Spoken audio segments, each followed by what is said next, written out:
എല്ലാ ഭക്തജനങ്ങൾക്കും കതിർവേൽ മുരുകൻ യൂട്യൂബ് ചാനലിലേക്ക് ഒരിക്കൽ കൂടി സ്വാഗതം. ഇന്ന് ഞാൻ പറയാൻ പോകുന്നത് നമ്മുടെ വീടിൻ്റെ ഏറ്റവും വലിയൊരു ഐശ്വര്യം എന്താണ്? പൂജാമുറി ആയിരിക്കാം, അടുക്കളയായിരിക്കാം അല്ലേ? പലർക്കും പല രീതിയിലുള്ള ഇത്. പൂജാമുറിയിൽ നിന്നും ഐശ്വര്യം ഉണ്ടാകുന്നുണ്ട്. പക്ഷെ അതിനപ്പുറം തന്നെ ഒരു വീട്ടിൽ ദാരിദ്ര്യമില്ലാതായിരിക്കണമെങ്കിൽ അടുക്കളയിൽ ചില സംഭവങ്ങൾ, ചില കാര്യങ്ങൾ വെച്ചാൽ ദാരിദ്ര്യമില്ലാതെ ഐശ്വര്യമുള്ള ആയിട്ട് നമുക്ക് മുന്നോട്ട് പോകാൻ പറ്റും. അപ്പൊ അടുക്കളയിൽ എന്തൊക്കെ കാര്യങ്ങൾ ചെയ്താലാണ് നമുക്ക് ദാരിദ്ര്യ ദുഃഖം ഇല്ലാതെ നമുക്ക് മുന്നോട്ട് പോകാൻ പറ്റുന്നത്? ഇല്ലെങ്കിൽ നമുക്ക് എത്ര പൈസ കിട്ടിയാലും ചില ചില സാധനങ്ങൾ മേടിച്ചാലും നമുക്ക് ദാരിദ്ര്യമായിരിക്കും. അതായത് ഒരു ഉദാഹരണം പറയുകയാണെങ്കിൽ നമ്മൾ ചില സാധനങ്ങൾ മേടിക്കാൻ വിട്ടുപോകുന്നു. അപ്പോൾ നമ്മൾ അടുത്ത വീട്ടിൽ ചെന്ന് മേടിക്കുന്നു. അങ്ങനെ അങ്ങനെ നമ്മുടെ സാധനങ്ങൾ തീരുമ്പോഴത്തേക്ക് നമുക്ക് മേടിക്കാനുള്ള ഒരു ചിന്ത ഇല്ലാതിരിക്കുക. അടുക്കളയിൽ അതായത് ഉള്ള സാധനങ്ങളൊക്കെ തീരുമ്പോഴത്തേക്ക് നമ്മൾ വിചാരിക്കും ഇന്ന് മേടിക്കാം നാളെ മേടിക്കാം അങ്ങനെയുള്ള ഒരു അവസ്ഥകൾ ഉണ്ടാകുക. എപ്പോഴും അടുക്കള കാലിയായിട്ട്, അതായത് നമ്മൾ പലവ്യഞ്ജനങ്ങൾ പച്ചക്കറികൾ ഇതൊക്കെ കാലിയായിട്ട് ഇരിക്കുക. തീരുമ്പം നമ്മൾ മേടിക്കുക, പിന്നെ നമുക്ക് മേടിക്കാതെ വരാതിരിക്കുക. ചിലപ്പോൾ എപ്പോഴും നമ്മൾ ദാരിദ്ര്യം അനുഭവിക്കുന്നുണ്ടല്ലേ. അപ്പോൾ ഒരു വീടിൻ്റെ അടുക്കള എത്രത്തോളം ഐശ്വര്യമുണ്ടോ അത്രത്തോളം നമുക്ക് അടുക്കളയിൽ നിന്നും ഈ പറയുന്ന പോലെ ധനധാന്യങ്ങൾ എല്ലാ സംഭവങ്ങളും നമുക്ക് കിട്ടും. അപ്പോൾ ഒരു വീടിൻ്റെ അടുക്കളയിൽ ഈ പറയുന്ന കാര്യങ്ങളൊക്കെ ചെയ്ത് വെക്കുകയാണെങ്കിൽ നമുക്ക് സമ്പത്തിൻ്റെ ലാഭം ഉണ്ടാകും. ഒപ്പം തന്നെ അടുക്കളയിൽ നിന്ന് ഐശ്വര്യം ഉണ്ടാകി നമ്മൾ അടുക്കളയിലുള്ള കാര്യങ്ങളെല്ലാം നമുക്ക് എന്താ പറയുക, ഈ പറയുന്ന പയർ വർഗ്ഗങ്ങൾ, ഈ പറയുന്ന മല്ലിപ്പൊടി, മുളക് പൊടി എല്ലാം നമുക്ക് തീരാതെ നമുക്ക് മേടിച്ച് വെക്കാൻ പറ്റും. ഞാൻ ഉദ്ദേശിക്കുന്നത് എന്താണെന്ന് വെക്കുകയാണെങ്കിൽ നമ്മളിപ്പോൾ ഒരു വീട്ടിൽ ഒരു ഗൃഹനാഥന് സാലറി കിട്ടുവാണ്.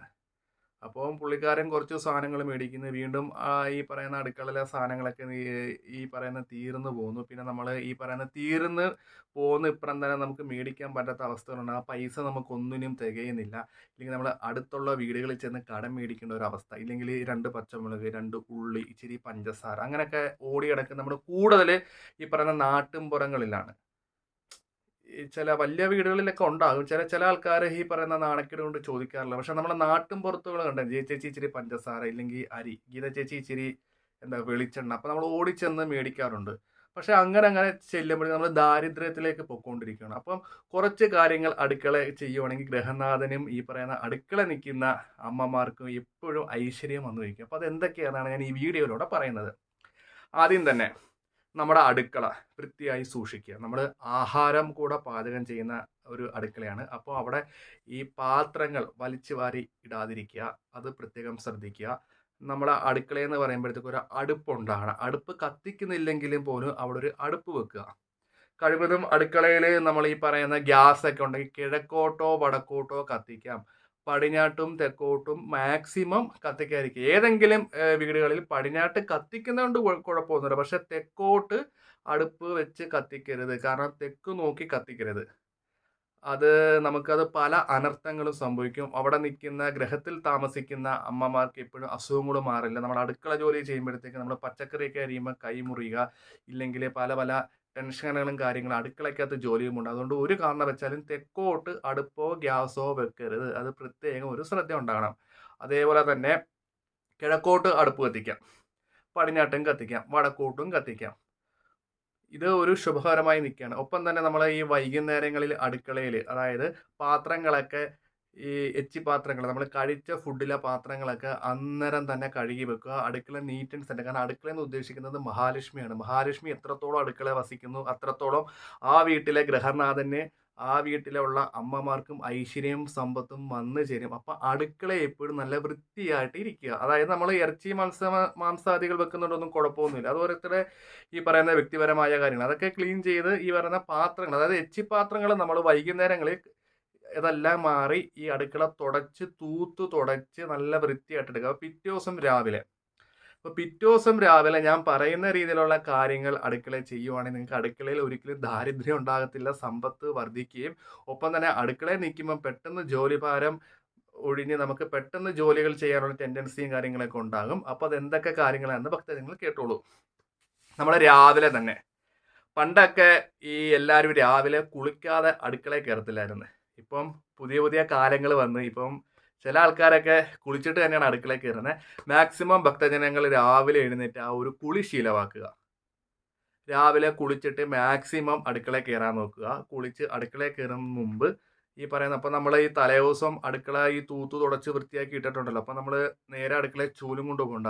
ഒപ്പം തന്നെ നമ്മൾ തുളസി ഇട്ട വെള്ളം നമ്മുടെ അടുക്കളയിലൊന്ന് തളിക്കുക. അപ്പോൾ അടുക്കള എന്താ ഒന്നും കൂടെ ശുദ്ധമാകും. തുളസി ഇട്ട വെള്ളം. തുളസിയുള്ള വെള്ളം ഇട്ട് അപ്പം നമ്മൾ ഈ അതിന് മുമ്പ് ഒരു കാര്യം ഞാൻ പറയാൻ വിട്ടുപോയി. അപ്പോൾ തലേ ദിവസത്തെ കറികളോ കാര്യങ്ങളൊക്കെ ഉണ്ടെങ്കിൽ അന്ന് ഈ പറയുന്ന പോലെ ഗ്യാസിൻ്റെ പുറത്തൊന്നും വെക്കരുത്. അതൊക്കെ ഉണ്ടെങ്കിൽ ഒന്നെങ്കിൽ ഫ്രിഡ്ജിൽ വെക്കുക, ഇല്ലെങ്കിൽ അവിടെ എവിടെയെങ്കിലും അടുക്കളയിൽ തന്നെ മാറ്റി വെക്കുക. അപ്പോൾ അടുപ്പിൻ്റെ പാചകത്തിൽ ഈ പറയുന്ന കാര്യങ്ങളൊന്നും നടക്കരുത്. അപ്പോൾ രാവിലെ തന്നെ തുളസി ഇട്ട വെള്ളം അടുക്കളയിലൊക്കെ മൊത്തം ഒന്ന് തളിക്കുക. കുളിച്ചതിന് ശേഷം തുളസി ഇട്ടതിന് ശേഷം നമ്മൾ എന്ത് ചെയ്യണം? സാധാരണ എല്ലാവരും അടുക്കളയിൽ ഫസ്റ്റ് കത്തിക്കുന്ന ചായ ആയിരിക്കും. പക്ഷെ ചായയല്ല വെക്കേണ്ട. അടുക്കളയിൽ നമ്മൾ ചെന്നത് ഒന്നെങ്കിൽ മൺകലമോ ഒന്നെങ്കിൽ നമ്മൾ ആ വീട്ടിൽ ആവശ്യത്തിനുള്ള അരി ഇടുക. അരി ഇട്ടതിന് ശേഷം മാത്രം, അരി ഇപ്പുറത്ത് വെക്കുമ്പോൾ 2 അടുപ്പുണ്ടാവില്ല ഗ്യാസിൽ, നമ്മൾ ചായ വെക്കുക. ചായ വെച്ചതിന് ശേഷം നമ്മൾ എന്ത് ചെയ്യണം? അപ്പോൾ ഇത് തിളയ്ക്കുന്ന സമയം കൊണ്ട് നമ്മൾ ലക്ഷ്മി ദേവിയോട് പ്രാർത്ഥിക്കുക. അത് നമുക്ക് മനസ്സിൽ ഇഷ്ടമുള്ള. അപ്പം അത് കൂടാതെ തന്നെ നമ്മുടെ അടുക്കളയിൽ അടുപ്പിൻ്റെ അടുത്ത് ഇത്രയും കാര്യങ്ങൾ നിർബന്ധമായിട്ടും ഉണ്ടാകണം. 1 അരി, രണ്ടാമത് ഒരു കുടം വെള്ളം, ഉപ്പ്, മഞ്ഞൾ. അതായത് നമ്മൾ കത്തിക്കുന്ന അടുപ്പിൻ്റെ വലതുവശത്ത് ഒരു കുടം വെള്ളം ഉണ്ടാകണം, ഇച്ചിരി അരി ഉണ്ടാകണം, ഉപ്പുണ്ടാകണം, മഞ്ഞളുണ്ടാകണം. ഇത്രയും 4 വസ്തുക്കൾ അടുപ്പിൻ്റെ ചോട്ടി വയ്ക്കുമ്പം എപ്പോഴും നമ്മൾ എന്ത് ചെയ്യണം? ധനത്തെയും ഈ പറയുന്ന സമ്പത്തിനെ ആകർഷിക്കാൻ വേണ്ടിയാണ് നമ്മൾ വലത് ഭാഗത്ത് വെക്കുന്നത്, ഹൈന്ദവ വിശ്വാസപ്രകാരം. അടുപ്പുള്ളവർ ഈ കുപ്പികളൊന്നും അടുത്ത് വെക്കരുത്, തൊട്ടടുത്ത് വെക്കരുത്. കാരണം ചൂട് കൊണ്ട് ഉരുകി പോകാൻ ചാൻസ് ഉണ്ട്. അപ്പോൾ കുറച്ച് അങ്ങോട്ട് മാറ്റി വെക്കുക പാചകത്തിൽ. എന്താണ്? ഒരു കുടം വെള്ളം. വെള്ളം എന്ന് ഉദ്ദേശിക്കുന്നത് ചെറിയൊരു കുടത്തിനകത്ത് മതി. ഈ പറയുന്ന പോലെ മഞ്ഞപ്പൊടി, അതിനൊക്കെ തന്നെ അരി, ഉപ്പ്, ഇത്രയും ഭാഗത്ത് നമ്മൾ വലത് ഭാഗത്ത് വെക്കണം. വലത് ഭാഗത്ത് വെക്കുമ്പോഴത്തേക്ക് അവിടെ ലക്ഷ്മിയുടെ അനുഗ്രഹം കൂടി നമ്മൾ ചെയ്യുന്ന കാര്യങ്ങൾക്കൊക്കെ ഈ പറയുന്ന അടുക്കളയിൽ പോസിറ്റീവായിട്ടുള്ള കാര്യങ്ങളുണ്ടാകും. പിന്നെ വെജിറ്റേറിയൻ മാത്രം വെക്കുന്ന അടുക്കളയാണെങ്കിൽ അവർക്ക് കേൾക്കാനുള്ള ഒരു ഇതാണ്, അവിടെ ലക്ഷ്മി ദേവിയുടെ ഫോട്ടോ ഉണ്ടാക്കി നമ്മൾ വെക്കുമ്പോൾ രാവിലെ അടുക്കളയിൽ വിളക്ക് കൊളുത്തുക. അതായത് രാവിലെ 5 തിരിയിട്ട് ലക്ഷ്മി ദേവിയെ സങ്കല്പിച്ച് വിളക്ക് കൊടുത്തുമ്പം തന്നെ അവിടെ ലക്ഷ്മിയുടെ ഒരു കടാക്ഷം ഉണ്ടാകും. അപ്പോൾ ഇങ്ങനെ ഈ പറയുന്ന കാര്യങ്ങൾ ചെയ്യുമ്പോഴത്തേക്ക് അടുക്കളയിൽ നിന്ന് നമുക്ക് എന്ത് പറയും, പോസിറ്റീവായിട്ടുള്ള എനർജി ഉള്ളതുകൊണ്ട് നമുക്ക് അവിടെ ദാരിദ്ര്യ ദുഃഖം ആ വീട്ടിൽ ഒരിക്കലും അനുഭവിക്കത്തില്ല. ഇതിങ്ങനെ ചെയ്യുന്നതിൻ്റെ ഗുണം എന്താണെന്ന് വെച്ചാൽ നമുക്ക് എപ്പോഴും സമ്പത്ത് വർദ്ധിക്കുകയും നമുക്ക് ദാരിദ്ര്യ ദുഃഖം ഇല്ലാതെ ഈശ്വരാനുഗ്രഹത്തോടുകൂടി മുന്നോട്ട് പോകാൻ വേണ്ടിയുള്ള കാര്യങ്ങളാണ് ഇത് പറഞ്ഞ് മനസ്സിലാക്കി തരുന്നത്. അപ്പോൾ പൊതുവേ എല്ലാവരുടെയും വീട്ടിൽ അടുക്കള ഈ പറയുന്ന പോലെ നല്ല വൃത്തിയോട് കൂടിയുള്ളതാണ്. അപ്പോൾ അതിനെക്കാട്ടിയും കൂടുതൽ ഈ പറയുന്ന കാര്യങ്ങൾ ചെയ്യുമ്പോൾ, അതായത് ഞാൻ പറഞ്ഞില്ല വലതുവശത്ത് എന്താണ് നമ്മൾ വെള്ളം, അരി, മഞ്ഞൾ, ഉപ്പ്, അത് അടുക്കളയുടെ വലതുവശത്ത് വെക്കുക. ഒപ്പം തന്നെ ഇറച്ചി മീനും വെക്കാത്ത ഈ അടുക്കളകളിലെ ഭക്തജനങ്ങളാണെങ്കിൽ അവിടെ ലക്ഷ്മി ദേവിയുടെ വലിയൊരു ഫോട്ടോ മേടിച്ച് തൂക്കി വെക്കുക. ഇല്ലെങ്കിൽ ഫോട്ടോ ആണെങ്കിൽ ചെറിയൊരു കലണ്ടർ പോലെ മതി. എന്നിട്ട് അവിടെ 5 തിരിയിട്ട് വിളക്ക് വെച്ച് ലക്ഷ്മി ദേവിയുടെ ഈ പറയുന്ന നമ്മൾ അടുപ്പ് കത്തിക്കുന്നപ്പുറം ചെയ്യാം. പിന്നെ ഇറച്ചി മീനും വെക്കുന്ന അടുക്കളയാണെങ്കിൽ രാവിലെ ഫോട്ടോ വെക്കുന്നതിന് വിരോധമൊന്നുമില്ല. നമ്മൾ രാവിലെ വിളക്ക് വെക്കുവാണെങ്കിൽ അത് ഈ ഭക്തജനങ്ങളുടെ യുക്തിയാണ്.